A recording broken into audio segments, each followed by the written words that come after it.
বাংলাদেশ, তবে তো আগে আমরা সোনার বাংলাদেশ। আমি আজকে করতেছি হচ্ছে যে হিসাব বিজ্ঞান ফার্স্ট পেপারে যে হিসাব বিজ্ঞান পরিস্থিতি যে চ্যাপ্টারটা আছে ওই চ্যাপ্টারটার এটা হচ্ছে যে তোমরা যারা নবম শ্রেণীতে আছো বা নবম শ্রেণীতে এখন নতুন কারিকুলাম দশমে যারা 2025 সালে এসএসসি পরীক্ষা দিবে ওইটা আমি লিখে রাখছি। এসএসসি যারা 2025 সালে দিবে এবং এইচএসসি 2024 সালে এবারে যারা জুনে পরীক্ষা দিবে তাদের জন্য এইটার দুইটা অঙ্ক থাকবে ফার্স্ট পেপারের। 3 নং অথবা 4, 5 বা 6, 7, 8 যে কোনো একটা জায়গায় থাকবে। এটা হচ্ছে যে ময়মনসিংহ বোর্ডের প্রশ্ন নং হচ্ছে যে 3। খুবই সহজ একটা অঙ্ক। এর আগে আমি 4টে ক্লাস দিচ্ছি তোমাদেরকে ভিডিওর মধ্যে, আর হচ্ছে আজকে যেটা করতেছি এটা হচ্ছে ফার্স্ট নাম্বার ক্লাস। এই ক্লাসগুলো তোমরা ধারাবাহিকভাবে দেখলে কোনো জায়গায় প্রাইভেট পড়া লাগবে না। আল্লাহর রহমতে এখানে 20-20 পাইবা, একবার 100% শিওর থাকো। ঠিকভাবে যদি ভিডিওগুলো না টেনে আস্তে আস্তে করে দেখি, তোমরা বুঝে শুনে যদি প্র্যাকটিস করো 20-20 পাইবা কনফার্ম। এটা প্রশ্নটা হচ্ছে টোটালি লেখা আছে জনাব হাসিব 2020 সালে 1 জানুয়ারি তারিখে নগদে 50,000 টাকা এবং 70,000 টাকার যন্ত্রপাতি এবং 30,000 টাকা আসবাবপত্র নিয়ে ব্যবসা আরম্ভ করেন। অন্যান্য তারিখে যে তার 3 তারিখে হচ্ছে নগদে পূর্ণ করা হচ্ছে 20,000 টাকা এবং 6 তারিখে সোনালী ব্যাংকে একটি চলিত হিসাব খোলা হলো 5,000 টাকা। 8 তারিখ হচ্ছে যায় তানজিলার নিকট 50,000 টাকা পূর্ণ বিক্রয় করে 50% নগদে এবং 50% চেকে পাওয়া গেল। 14 তারিখ হচ্ছে যে জীবন বীমা প্রিমিয়াম প্রদান করা হলো 2,000 টাকা।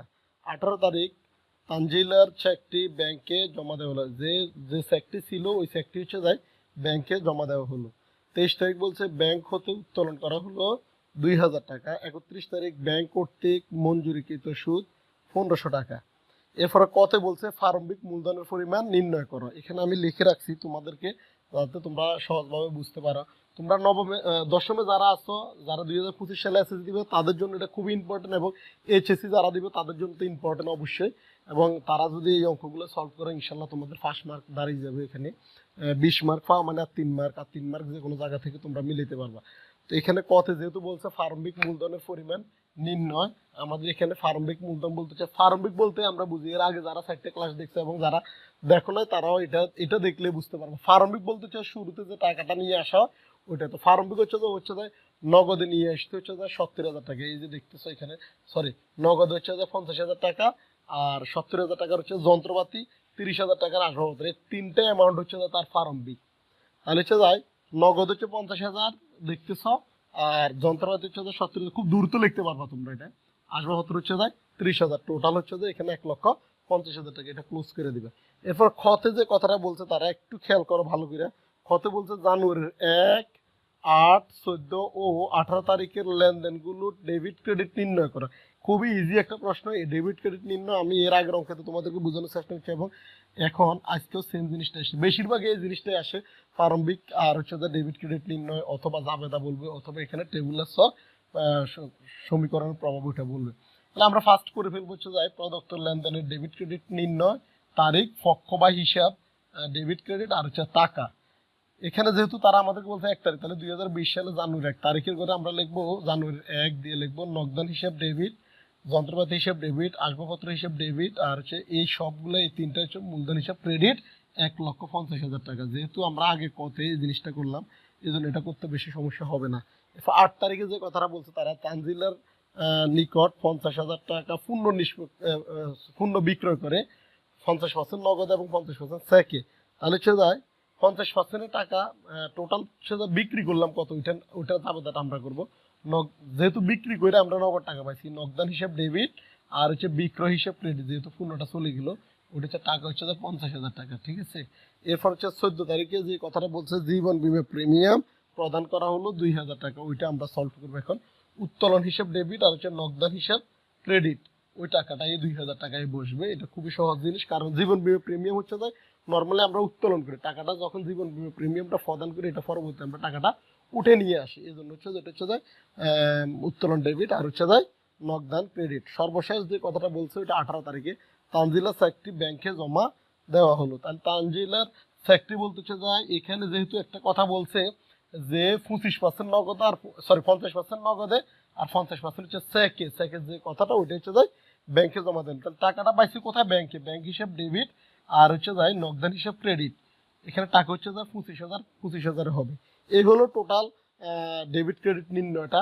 তো এখন আমি ঘ নাম্বারটা করবো, তোমরা একটু মনোযোগ দিয়ে ভিডিওটা দেখো এবং বারবার প্র্যাকটিস করো, ইনশাল্লাহ তোমাদের এই 3 নং এবং 4 নং যত মানে 6 7 যেই নংই আসুক না কেন তোমরা এটা সলভ করতে পারবে। আর যারা দশম শ্রেণীতে আছো তারা অবশ্যই এটা ভিডিওগুলো সবগুলো দেখবে, ক্রমান্বয়ে ইনশাল্লাহ তোমাদেরও ভালো রেজাল্ট হবে।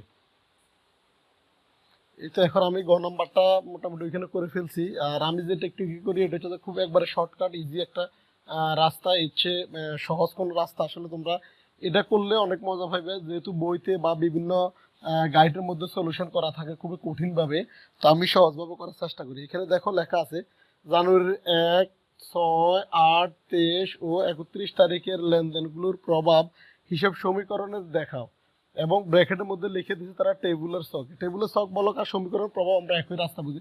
এখানে লিখলাম আমি, তোমরা এভাবে লিখবে টেবুলার ছক হিসাব সমীকরণের প্রভাব। তারিখ দিবে সম্পদের দিকে, যেহেতু আমরা ক আর ক্ষয়ের মধ্যে করতে গিয়ে ওইখানে বুঝলাম যে নগদ আছে, তারপরে যে যন্ত্রপাতি আসবাবপত্র ব্যাংক, এটাই হচ্ছে টোটাল নগদ।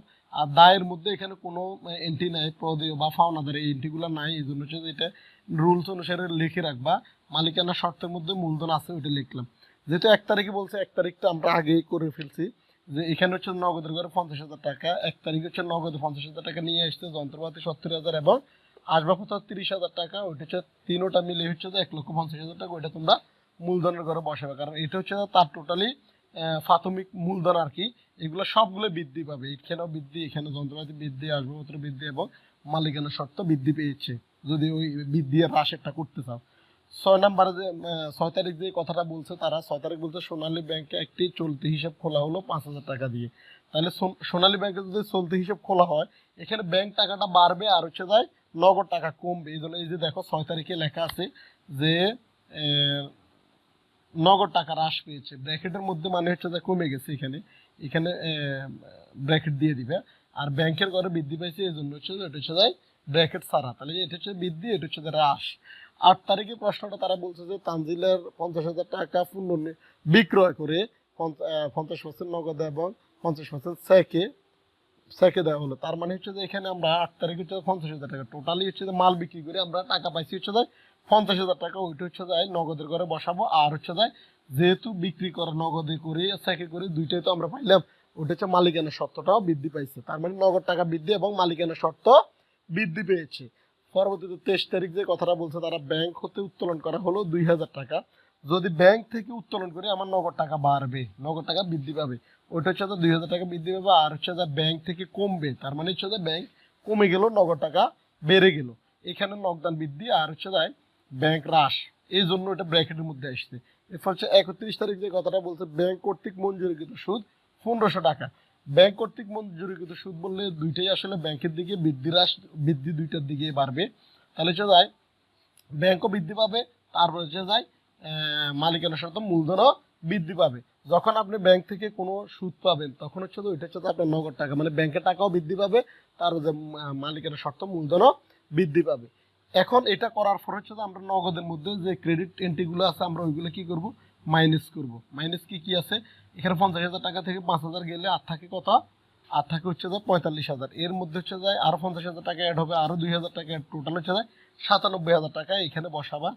আর এখানে হচ্ছে 70,000 টাকা নামবে, আর তো কোনো এন্ট্রি নাই। এখানে 30,000 টাকা নামবে, এখানে 5,000 5,000 6,500 থেকে 2,000 টাকা গেলে আর থাকে 4,500 টাকা। এই সবগুলো যোগ করলে আসে 2,01,500 টাকা। এটা হচ্ছে ক্লোজ করে দিবে।